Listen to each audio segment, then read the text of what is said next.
Who's thanks for joining me tonight. The bar is open, drinks are free, as you know. Um, Great. when did you first meet Jeff? Because we call him Jeff at that stage. Yep. So when did you first meet him? I met Jeff in 1973 or 74.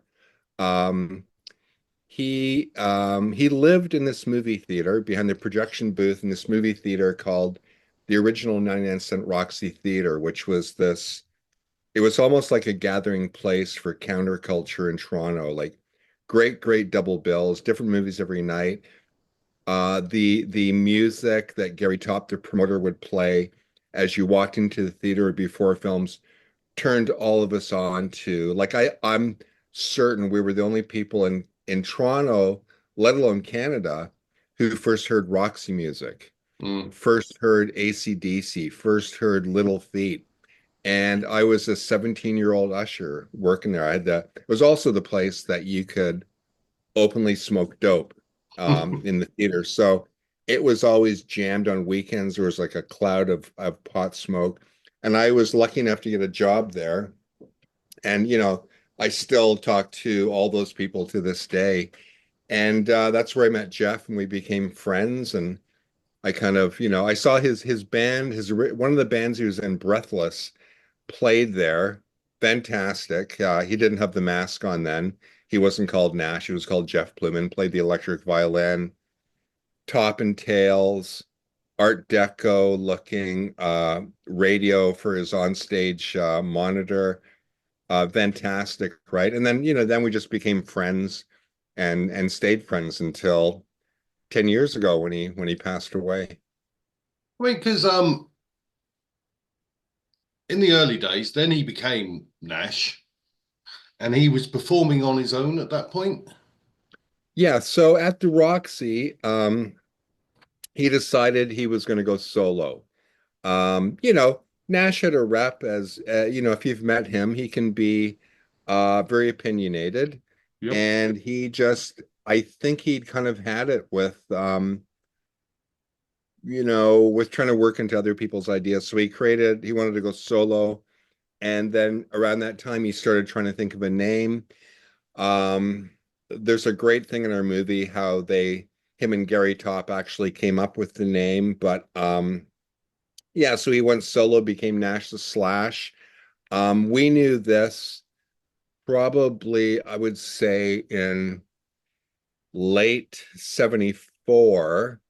He created came up with this idea, and then he bought a Super 8 film projector.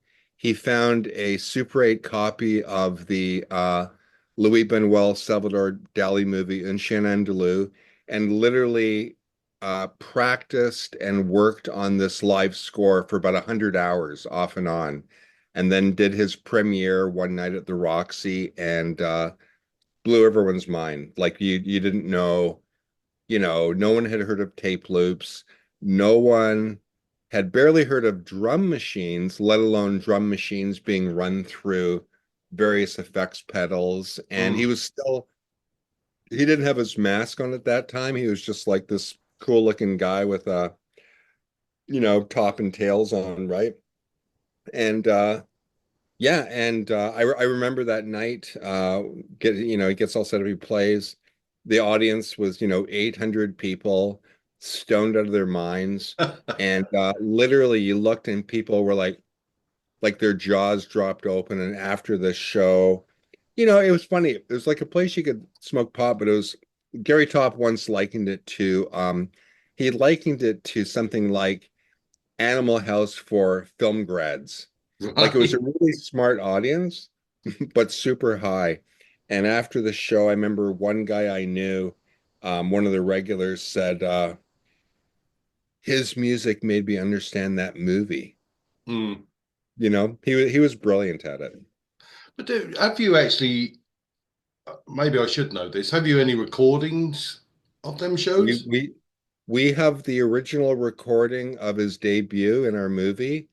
Um, and not to have a spoiler here, but why not? Um, So it's the original recording, including the original introduction by Gary Topp's partner at the time, Jeff Silverman. And he says, something like he's just back from Spain. He's just back from holidays where he was, you know, vacationing with Salvador Dali on the beach. And then he rhymes off some Spanish and says, here's Nash the Slash.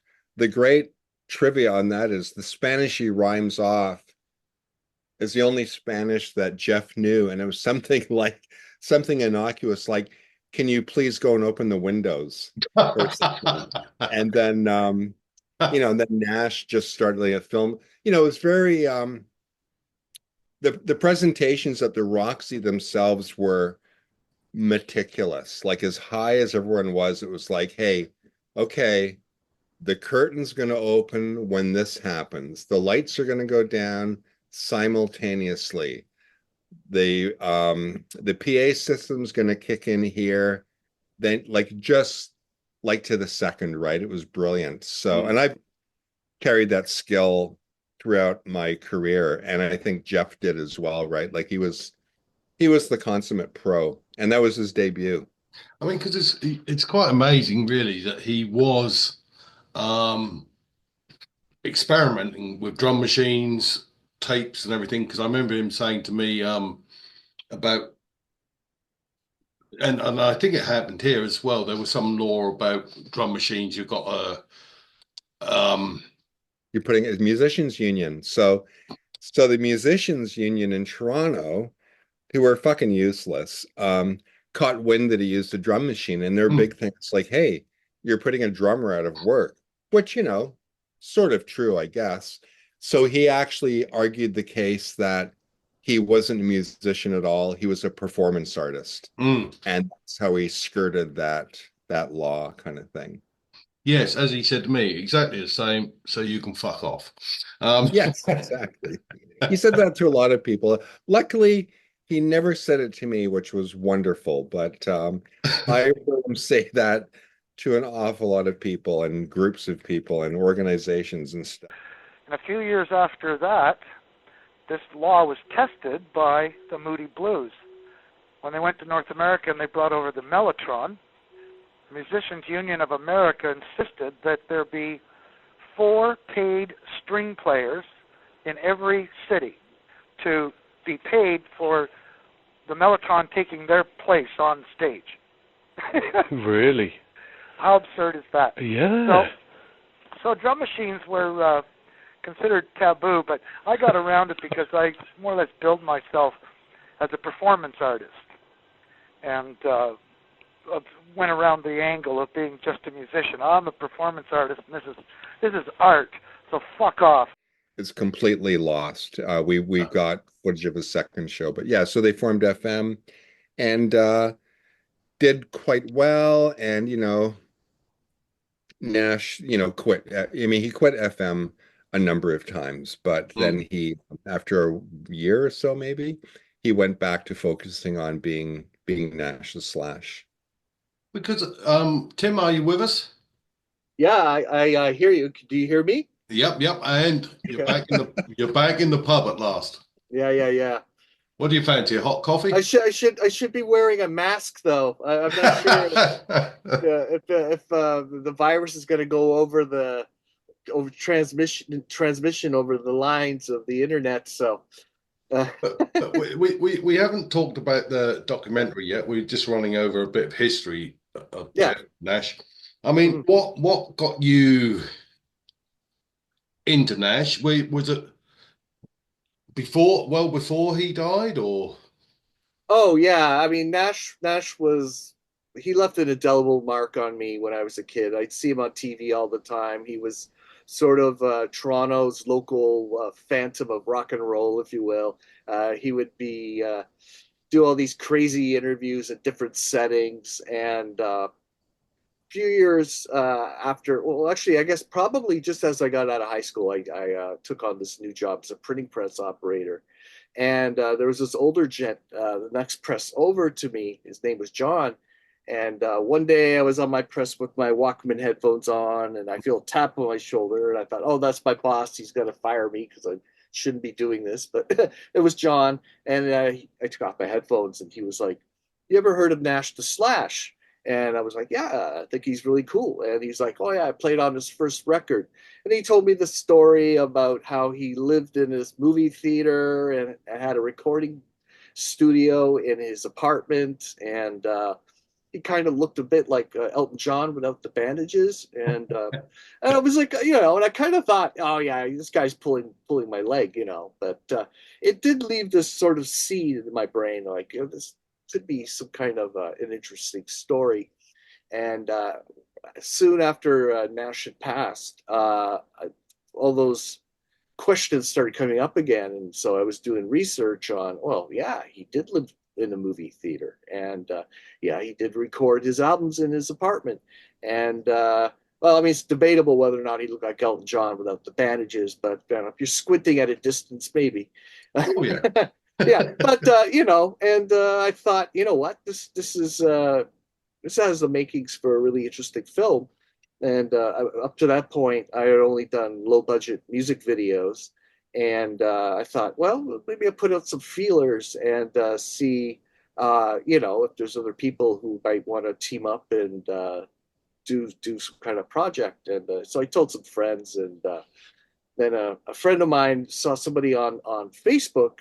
This guy Kevin McGowan was a podcaster out of Ottawa, and he was looking for people to partner up with because he wanted to do a Nash the Slash podcast. And I reached out to him. I said, "Hey, I'm thinking of doing a documentary. Maybe we should join forces and see if we could do something together." And one thing led to another, and here we are. The podcast didn't really come into fruition, but the documentary is like the main thing now. So, yeah.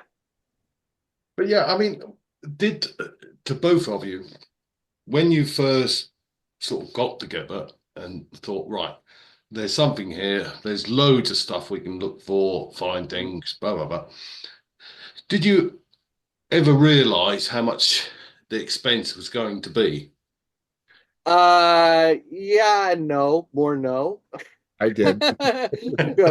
Well, I mean, that's why, having Colin involved in the project was such a huge thing. I mean, we originally thought it would take maybe a year to do the film on the outset of it. And once you start making a documentary, it's not really like, okay, like once you start learning about somebody, you have to pivot to with all the facts that come down, and maybe you have to shift your preconceived notion of the focus, and that's pretty much what happened to us, because every time we reach out to one person, they tell us something, and it might be something we would have to corroborate with another person, and then they would say, "Oh, did you know this person? They could corroborate this thing," and this becomes this web of like sort of half stories and rumors and all that, and and you want to especially when you're dealing with like a fantastical character like Nash the Slash, you definitely want to get these things right. And some of the things we heard were just so out there that we definitely had to find some corroboration to back up those stories. Yeah. And Colin, you? Oh, I knew how much it was going to cost, and I had an idea of how long it would take, but I didn't really, like when I met them, they needed I was going to do my own film after he passed, and yeah, the schedule with the estate didn't work out, and we kind of dropped the idea, and I went on to, doing whatever I did as a kind of a hired gun in the business. And then after Tim and Leanne and Kevin had been at it for, I guess, a couple of years, they did a kind of a shout out on Facebook looking for an executive producer. So I thought, yeah, I can still, this is one of those projects I can sink my teeth into.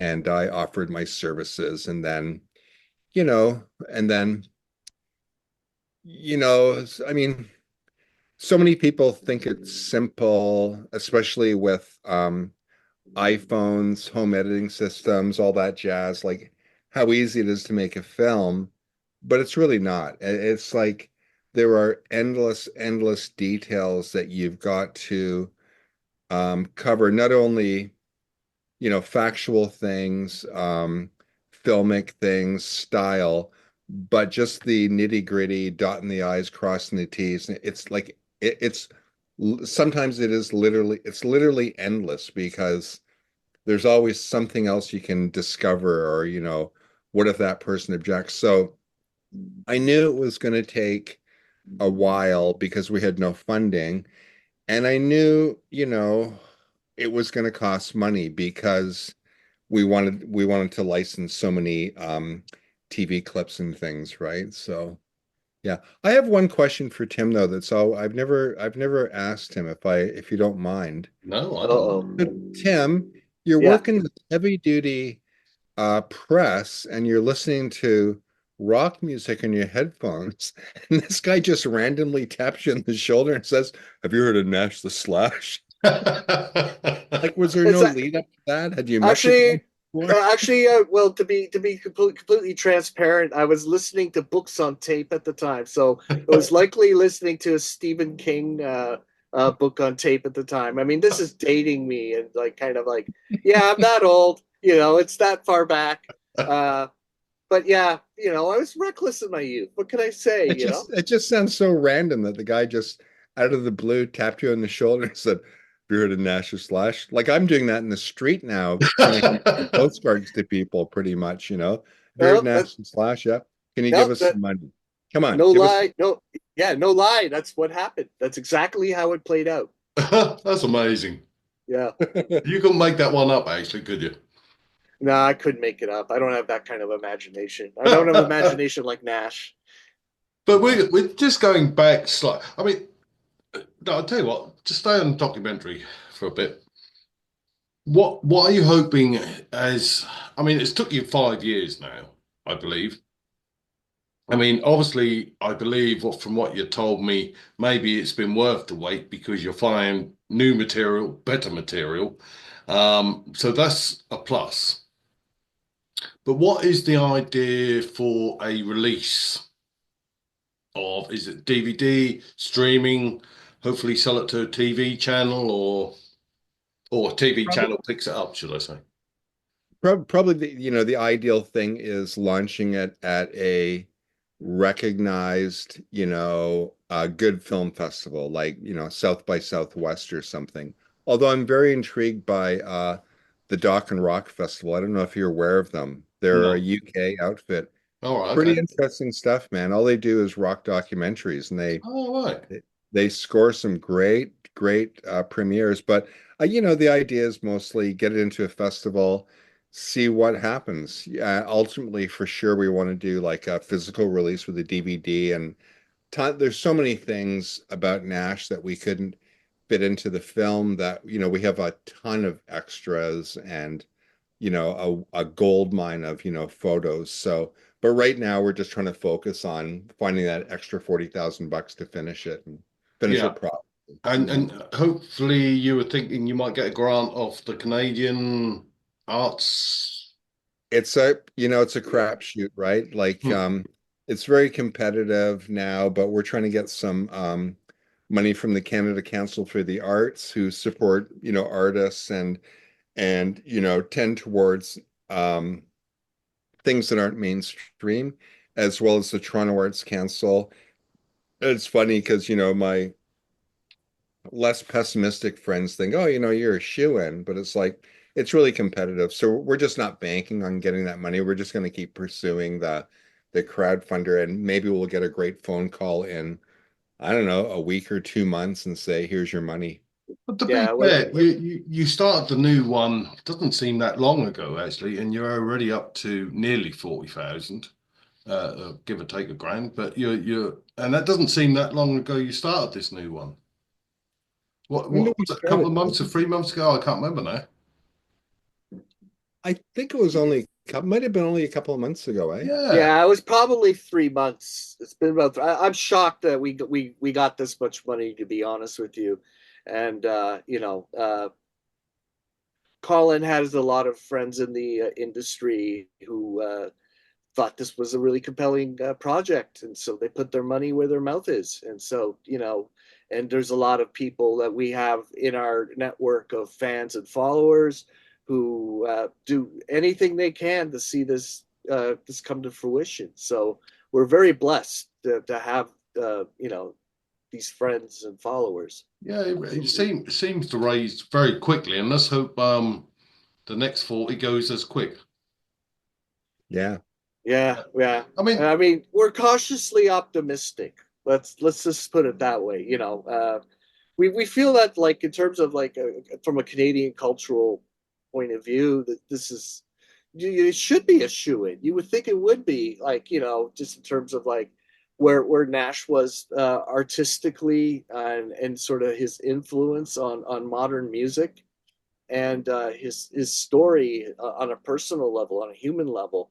We don't want to give away too much or have any spoilers, but there's elements to his story where, what, this has got, like, Canadian arts grant written all over it. But it's never that easy. Like, there's always, I mean, usually, the people who get these grants are like, you see the project, oh, okay, I get it.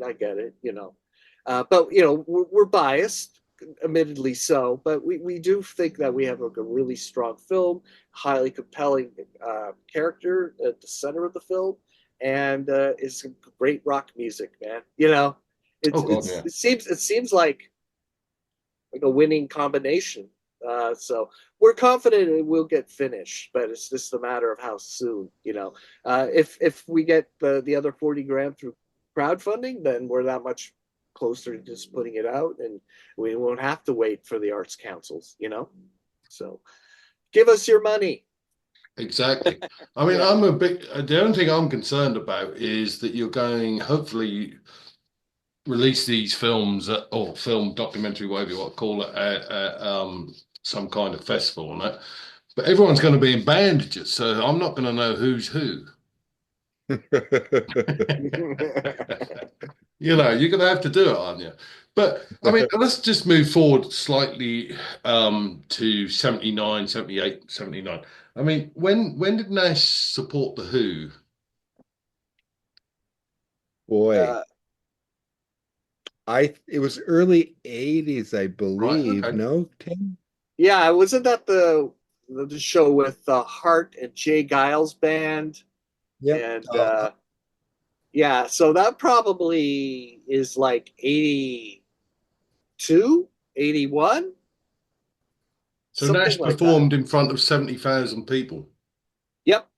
Yeah. He did. And he fluked out getting the job because he was sitting in he was sitting in an agent's office, and the guy hung up the phone. He was pissed off. Jeff's like, "What was that all about?" It's like, teenage head want too much money to open for the Who.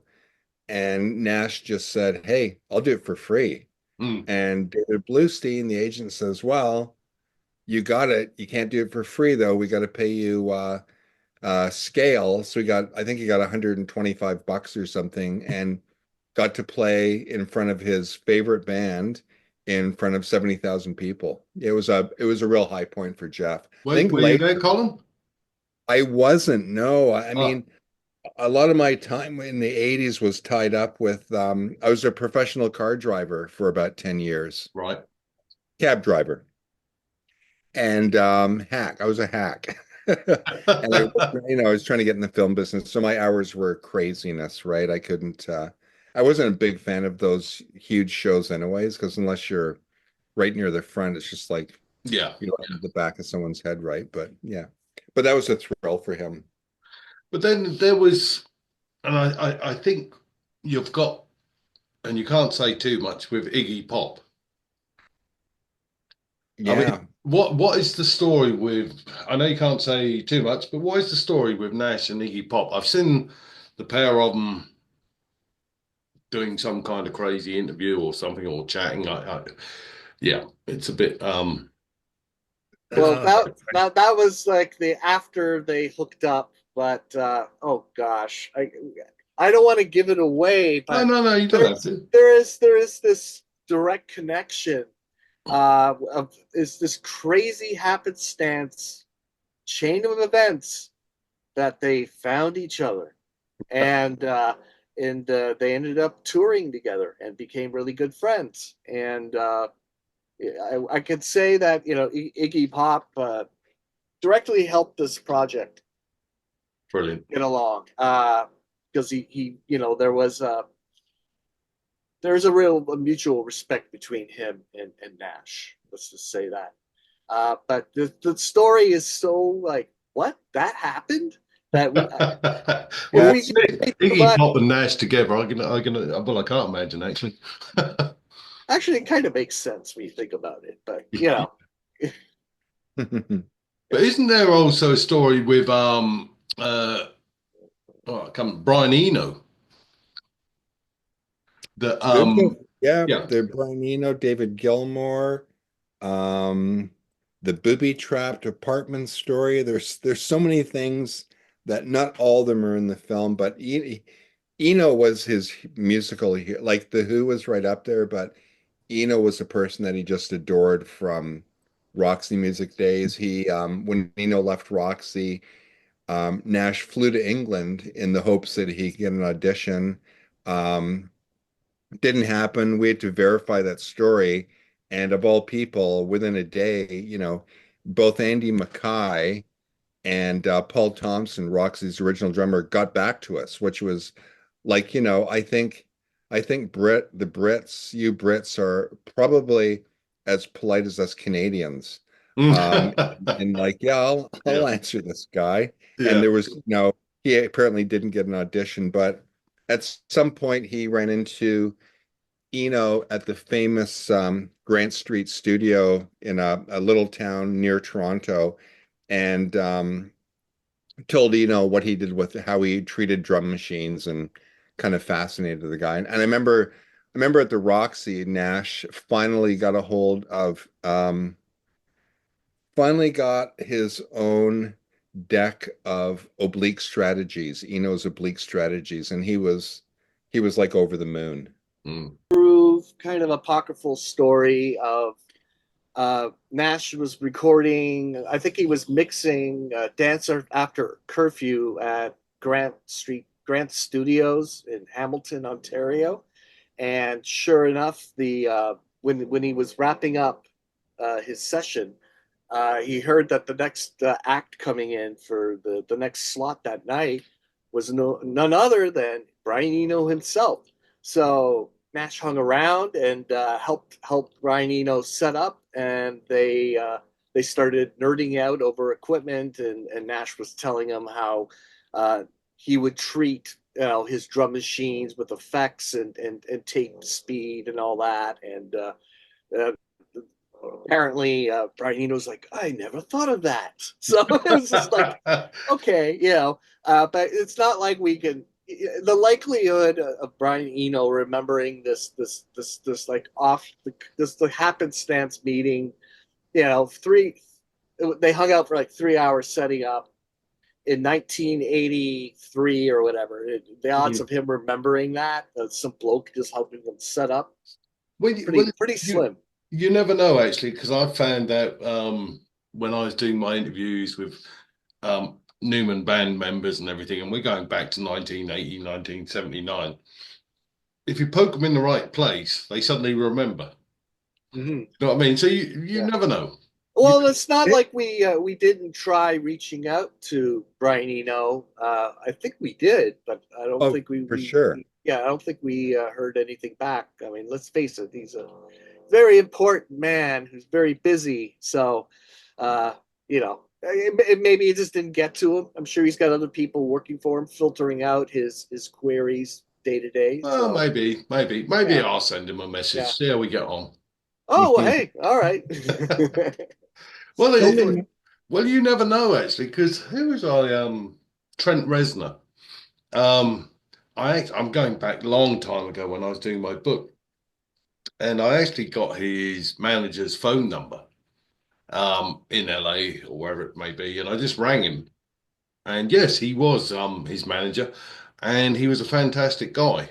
But as he said at the time, uh, Trent wasn't doing interviews. Let's it was charity, so you can maybe get hold of these people. You just never know, dear. Yeah, it's a crapshoot. I mean, we've gotten lucky, with Gary Newman and people like that, and and obviously Iggy Pop and his people remembered Nash very fondly, so they helped us in the way that they could, and yeah. I mean, sometimes people remember. I mean, well, the guy in the bandages. It's pretty hard to forget, but It is. How yeah. long? How long at the moment is the documentary? Tight 80 minutes. Oh yeah, 80 yeah. minutes. Ah, brilliant. Um, but if you had to, I mean, I think everyone knows the story of Nash and Gary. Because Gary's mentioned it. So and Nash had, you know, Gary goes, him and his dad sees the show, goes backstage, shake hand. You're coming. Can you have you got any recollections of that, Colin? I don't personally, but again, it's kind of like that memory thing, right? It's Mm, like once we started talking to people, it kind of hit me. Like by the time The Edge started, it was like 1979, I guess. That's when I was full on, driving cab and trying to get filmed up. So I missed so many shows there. I mean, I had a lifetime pass kind of thing because I worked with Gary Top. Gary Top ran that as well, the same yeah. guy who did the Roxy and would book Nash in there a lot. Um, but yeah, so I missed a lot of shows there. I missed I don't even know if I saw Nash perform there, to be honest. But by that time it was kind of odd because it's like you're friends with the guy. It's like, I don't know, am I gonna go see you play? I saw you 18 times, Jeff. And it's like, you Yeah, know, yeah. although he always mixed it up, he never really did the same show twice because, he would have these massive banks of custom made pedals and effects and stuff. He didn't have a good skill as a solderer. Mm. So often these things wouldn't work. But he literally wouldn't miss a beat. He would just, if some mistake happened, he would just lean into it and correct it as he went kind of thing. Yeah. I look back and think because he was telling me once, it could be in my book. I can't remember, but anyway, I think it was during the St. Valentine massacre while he was at Edge Club for 3 or 4 nights. Was he 5 nights? I can't remember now. Five nights, yeah. And he was saying at the end, he had the video shot or cine film of gangsters and everything going off, and he was in the audience with a fake Tommy gun going around shooting everyone. And you think, yeah, you wouldn't get away with that nowadays. Yeah, yeah. We have a few photos of that Yeah, in the film. brilliant. Yeah, yeah, yeah, yeah. It's well, that was a great look. That was one of my favorite Nash get-ups was his gangster look for sure. Yeah, no, Yeah. I just thought, Timeless, timeless. yes, Yeah, indeed, There's a indeed. lot of stuff that he said and did that we all did that you just couldn't do. Like talk about a Tommy gun in the audience, just very quickly at the Roxy, one of our favorite films to show is the Texas Chainsaw Massacre. And we Mm. actually have footage from it in our movie. The original producers were very kind, but I remember one night at the Roxy, we showed it and we hired somebody to go up and down to go down the aisles with an actual chainsaw running. Uh, the first time, the first time Leatherface made his appearance with the chainsaw and getting poor Franklin in the wheelchair, and we had this guy just gas-powered chainsaw man just whipped it, and it's like, we would be sued for just, yeah. trauma. Yeah. So That's like William Castle on steroids. Really nasty version of William Castle. yeah, That's fantastic. Yeah.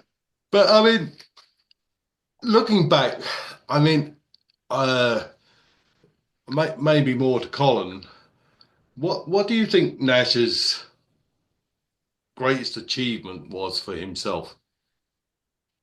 You know, that's a really good question. I mean, a couple of things. I would say the first thing I think of was that he had integrity. Mm, He had the kind of integrity that you just don't see much anymore, ever, unfortunately. And he stuck to his guns, like this is what I'm doing, this kind of music I'm playing, I'm doing this. And he did it for 40 years.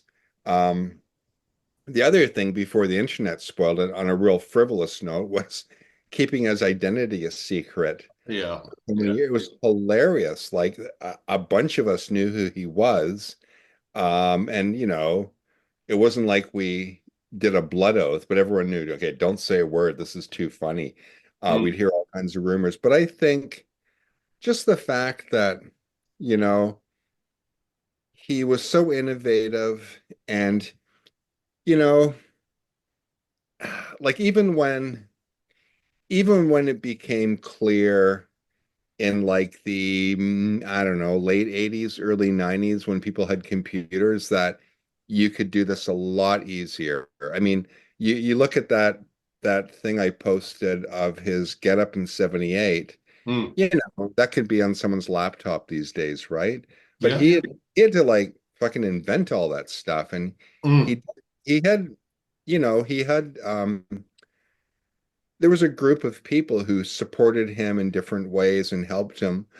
But he did it. He started his own record company, promoted, put out a newsletter, answered every single piece of fan mail ever written, meet with fans, record his own stuff, hit the road, pack his own. After a while, he was like packing his own van to go to mm, shows, and mm. he never wavered, and he did it right till the end. We heard from someone that before he retired, he was thinking of something else he wanted to try, which no one found out what it was about, but it might have been about, taking off the mask finally and doing something maybe more. I'm actually not sure. It's just all conjecture, but I think the fact that he just stuck to his guns, he was pretty devoted to his singular vision. He Yeah. he was indeed. I remember him. I spoke to him probably a few weeks. No, I think it's still when he was Nash before he retired, and he said to me, "This is great. I'm now going to start playing in the center of the stage rather than at the end of the stage." And because he always seemed to be up the corner, didn't he, somewhere? And Yes. he says, "I'm now going to start playing at the end of the stage." And going back to what you were saying, I remember talking to him one night saying, with the creation of the internet and everything, about maybe doing some kind of internet track where he does a bit, maybe Chris Payne, someone else, blah blah blah. And he said, "No, I'm a solo artist." And Yeah. he wasn't interested in the slightest. In fact, he got a little bit arsy with it. No. So yes, you're right. Bang on what you said. Yeah. Yeah. He was So, an original. oh God, yes. In yeah, amazing guy. Look, guys, I think we've done what we need to do. Obviously, the documentary now we need to get out, or you need to get out. Um, so I don't know, um, raising and everything. What else? I don't know what I could do. Well, I don't know if this video is going to get out before Halloween, but Yes. one of our gimmicks, because we love our gimmicks, like Mm. Nash that taught us for many long years. We have a raffle for a bunch of vintage Nash posters and other artifacts, and any donation of $25 or more will get your name in a hat. If you've already donated, your name's in the hat. But fun thing about this is you can donate 1 week, another week, another week, and those will be all like will be another name in the hat for you. So just a reminder that the raffle is going to be happening, I think, on the weekend just after Halloween. But the deadline to get your name in the hat is midnight on Halloween. And I'm not up to date on Halloween. What date is that? Oh my October goodness. 30th. What the fuck? It's my favorite night of the year, man. We've been working on our house for a month now. It's October 31st, next Thursday. There you go then. We're at the point where we're handing postcards to strangers on the street because, you know, we need 40 grand, right? So we're, getting a little, not nervous, but it's like, man, got to get this film done. Yeah, indeed. Gentlemen, brilliant talk to you both. And I wish you all the best and success with everything. And I really, really can't wait to see this film documentary out, done, ready. Well, we cannot wait to share it with you. So, and we hope you love it, but we think you will.